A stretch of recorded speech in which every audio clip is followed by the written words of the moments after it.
So the form of theatre that I'll be discussing today is Commedia Dell'arte.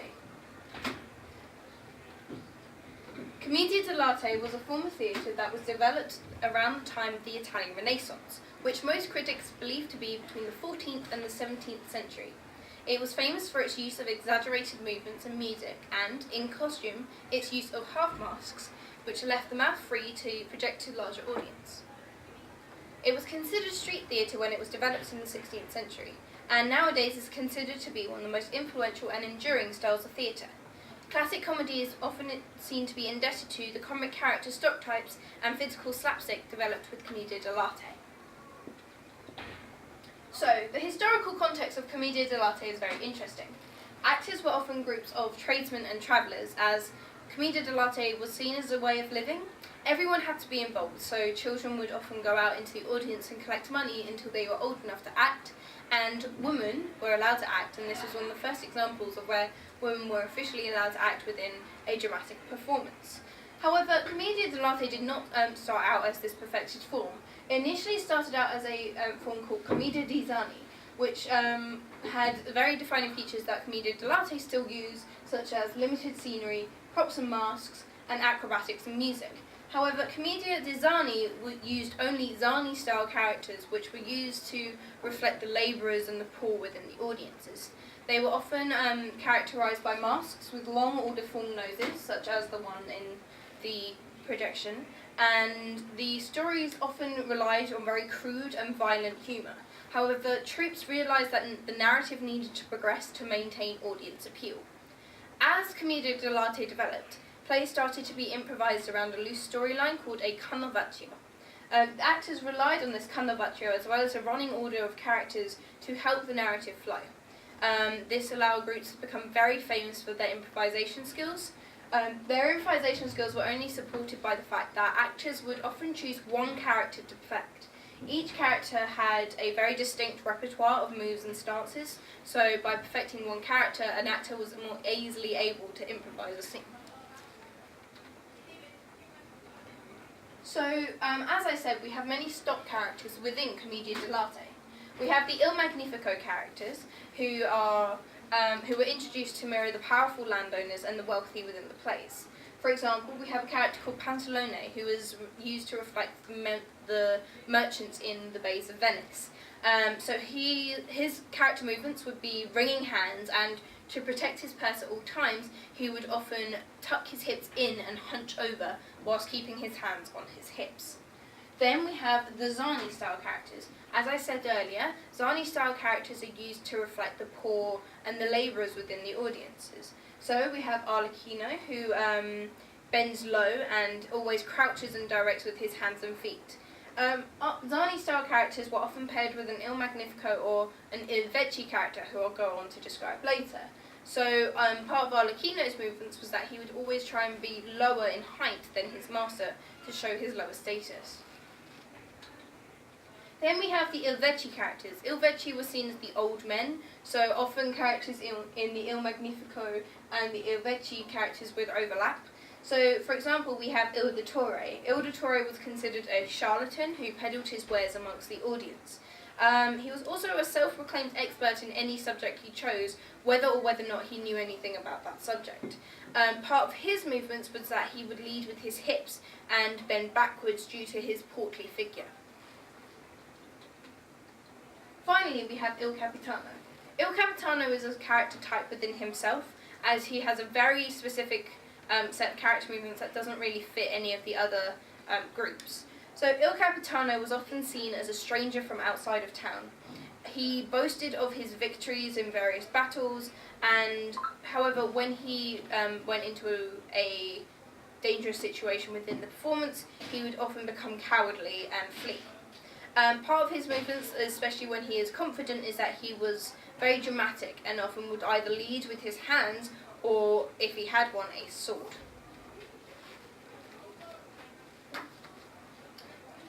So, as I said before, women in Commedia dell'arte was quite a prominent movement. So women officially joined the stage in around the 1560s, when a troupe called I Gelosi introduced a woman as an unmasked character called the Lover, or Innamorati.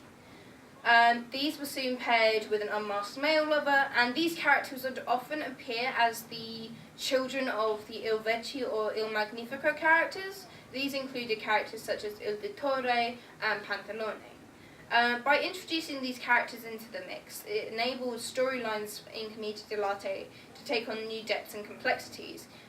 Commedia dell'arte is one of the first forms of theatre where love triangles and mistaken identity were involved.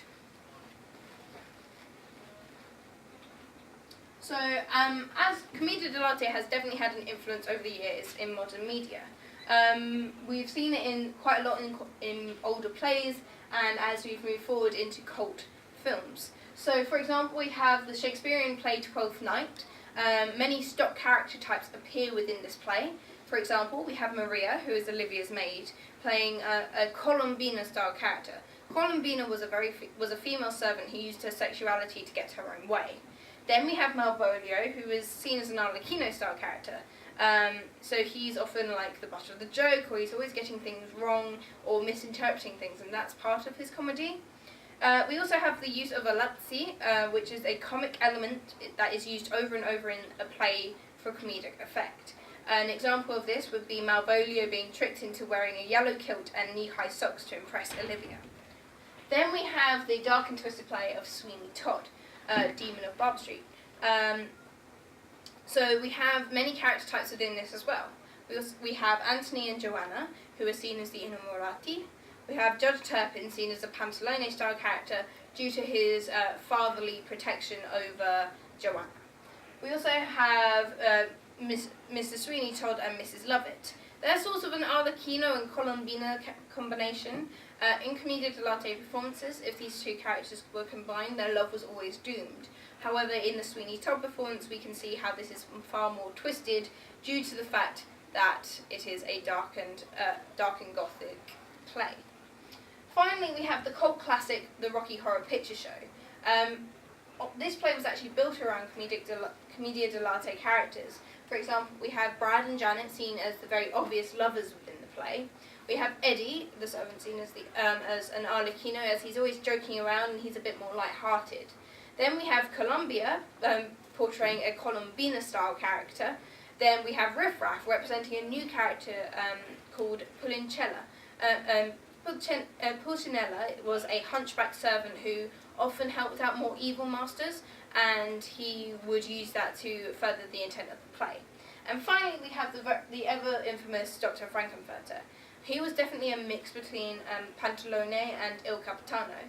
Il Capitano's movements represented Dr. Frank Inverter's flair for the dramatic, whereas Pantalone represented his more perverse side.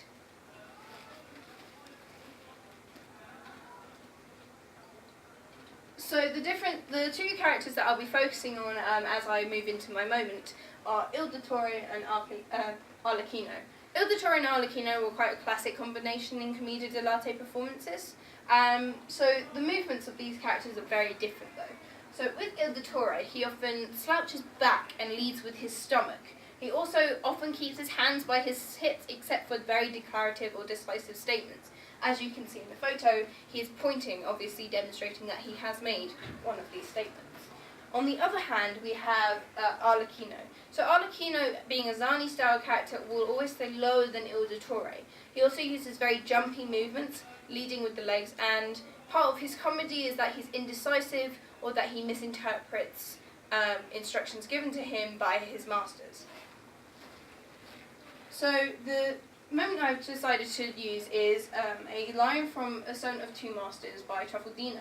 Truffaldino is considered an Arlecchino-style character, so when I was developing and working on this line, I was trying to perfect the stance that he was using. As you can see in this photo, looking back on it now, I can see that I do not have a lot of tension in my arms. As you can see, my hands are quite flopped and my fingers are curled around. As well as this, I'm not actually crouching that low. My standing leg is completely straight and everything is being bent from the hip. Finally, when I was practicing the line that I have chosen, I was not jumping around enough, so I feel that I was not matching his character movements well enough. As well as this, I was not wearing a mask, so I don't feel that my performance was as true to the Commedia Dell'arte character type as possible. So, now we'll move on to the moment. So I did find a mask which is used for Arlechinno style characters.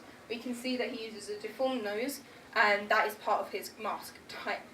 So when I perform this movement, I'll be using far more tension, and I'll also be demonstrating how he jumps around to represent his character. So,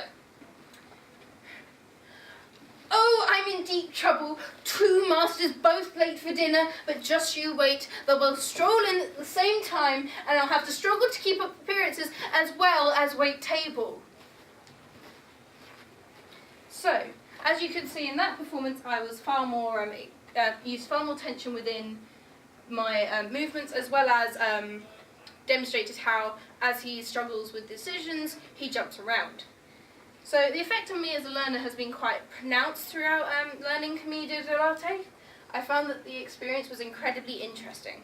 I have also, over the time of studying Commedia Dell'arte, developed an interest in far more exaggerated forms of theatre, such as Commedia Dell'arte and the English version of pantomime. If in other areas of my education, I would definitely want to try and implement what I have learnt from studying Commedia Dell'arte. For example, in the future, as I am a higher film student, I would like to try and create a film based around the stock characters used within Commedia Dell'arte, but try and break away from the stereotypes of their storylines. So another theatrical tradition that I'd like to compare Commedia Dell'arte to is the English tradition of pantomime. So Commedia Dell'arte was definitely the ancestor to pantomime, and as I have focused on the convention of stock character types, we can definitely see how there is mirrored stock character types in both of the traditions. For example, the principal boy and girl in every pantomime play can be seen as the innamorati within Commedia Dell'arte. We also have the pantomime dame, who, as a man played in drag, could be seen as the il vecchi style character, who, as he is protective but perhaps to a fault. We also have the character stock types such as the outlaw. The outlaw is often seen as a very overconfident or boastful character, so he could be seen as a reflection of Il Capitano. Finally, we have the characters such as the sidekicks and the jesters. The jesters could be seen as perhaps an Arlechinno style character, whereas the sidekicks could be seen as more of a servant, general, Zani style character. Thank you very much for watching.